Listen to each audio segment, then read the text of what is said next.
2026-27 অর্থ বছরের বাজেটে ওয়েলথ ট্যাক্স ও উত্তরাধিকার সূত্রে পাওয়া সম্পত্তির ওপর ইনহেরিটেন্স ট্যাক্স আরোপের পরিকল্পনা করছে এনবিআর।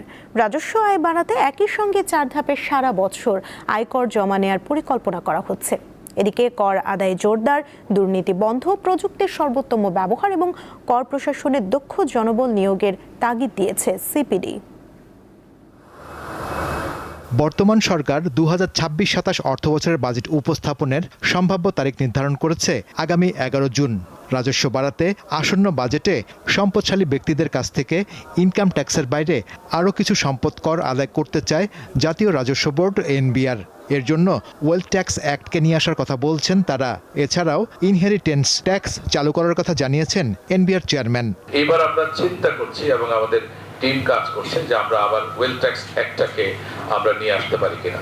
যদি ওয়েলথ ট্যাক্স অ্যাক্টটাকে নিয়ে আসতে পারি তাহলে ওয়েলদি পিপলের থেকে আমরা ইনকাম ট্যাক্সের বাইরে আরো কিছু ওয়েলথ ট্যাক্স পাবো এবং সারচার্জ প্রথাটাকে বিলুপ্ত করে দিয়ে। পৃথিবীর অনেক দেশে ইনহেরিটেন্স ট্যাক্স আছে, আমরাও এই ইনহেরিটেন্স ট্যাক্সটা বাংলাদেশে চালু করতে পারি কিনা। রাজস্ব আদায় বাড়াতে নতুন এসব উদ্যোগকে স্বাগত জানিয়েছেন অর্থনীতিবিদেরা। তারা বলছেন, দুর্নীতি বন্ধ, প্রযুক্তির যথোপযুক্ত ব্যবহার এবং দক্ষ জনবল নিয়োগ ছাড়া এসব উদ্যোগ কাজে আসবে না। আমাদের প্রযুক্তির একটা সমস্যা যেটা হয়েছে বিগত সময় আমরা দেখেছি যে একটা সিস্টেম আর একটা সিস্টেমের সাথে কথা বলে না, যেটাকে inter operability of the systems বলে।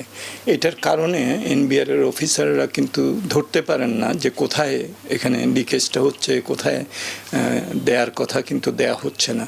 সো এই বিষয়টাকে আমার মনে হয় যে খেয়াল রাখতে হবে। প্রযুক্তি শুধু করলে হবে না, সিস্টেমগুলো যাতে ইন্টিগ্রেটেড হয়। তিনি বলেন, বিশ্বের সাথে তাল মিলিয়ে করের হার নির্ধারণ এবং ইচ্ছামতো কর ছাড়ের প্রবণতা বন্ধ করা জরুরি। মাঝে মাঝেই এসআরও ইত্যাদির মাধ্যমে বিভিন্ন ধরনের সুযোগ সুবিধা দেওয়া হয়, কর আরোপ করা হয়, কর প্রত্যাহার করা হয়। এই কালচার থেকেও আমাদের বেরিয়ে আসতে হবে। বিনিয়োগকারীরা, ব্যবসায়ীরা, উদ্যোক্তারা একটা প্রেডিক্টেবিলিটি চান, সেদিকটাতেও আমাদের নজর দিতে হবে। কর ছাড়ের প্রথা বাদ দিয়ে ব্যবসায়ীদের সুরক্ষা দিতে, খরচ কমানো ও ব্যবসার উন্নয়নে পরিবেশ তৈরির তাগিদ দিচ্ছেন অর্থনীতিবিদরা। আসছে নতুন অর্থ বছরে অনলাইনে রিটার্ন জমা সহ বছর জুড়ে আয়কর রিটার্ন জমা দেওয়ার সুবিধা রাখতে যাচ্ছে জাতীয় রাজস্ব বোর্ড এনবিআর। বিশ্লেষকরা বলছেন, এইসব নানামুখী উদ্যোগে একদিকে যেমন করদাতাদের হয়রানি কমবে, অন্যদিকে রাজস্ব আহরণের লক্ষ্যমাত্রায় সরকার অনেকটাই এগিয়ে যাবে। শাহরিয়ার ইমন, দীপ্ত সংবাদ, ঢাকা।